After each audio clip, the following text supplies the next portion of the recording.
Have you seen any Aladdin movies? Chinese are shocked when I tell them that Aladdin was originally Chinese. Frenchman Antoine Galland heard the Aladdin and Alibaba stories in Paris in 1709 from a Syrian Christian storyteller, and in 1710 published them in his 1001 Arabian Nights collection.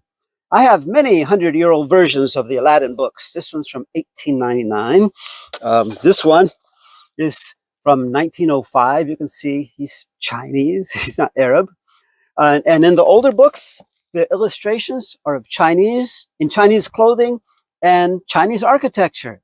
But by the end of the 19th century, Westerners had started removing China from the Aladdin stories.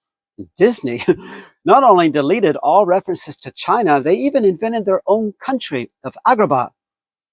This is probably a combination of Agra, the region with the Taj Mahal in India, and Baghdad. Speaking of Agrabah, in December 2015, Time magazine revealed that 30% of Republicans supported bombing Agrabah, even though there's no such place.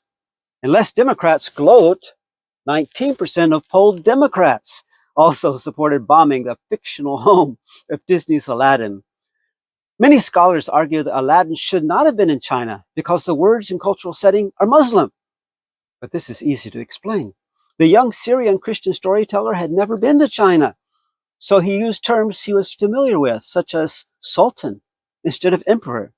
But he set the story in China because for most of the past 1,000 years, the world saw China as the remotest, richest, and most magical kingdom on earth. The story says Aladdin lived in a rich city in China, and Quanzhou was the start of the Maritime Silk Road and the richest and greatest port on earth. Marco Polo sailed home from Quanzhou, and Columbus sailed the Atlantic to find a shortcut to the fabulous riches of Quanzhou.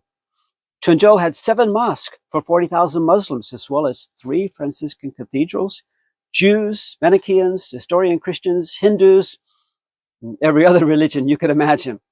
This is why UNESCO in the 90s called Quanzhou a World Museum of Religions. Given that Aladdin was definitely a Chinese, and most likely from Quanzhou, I suggest that a Chinese filmmaker make a movie about the real Chinese Aladdin. I would volunteer to act as Aladdin, but they'd probably make me his monkey. But that's okay, because I was born in China's Year of the Monkey. 哇，真的是春秋，我是阿拉丁。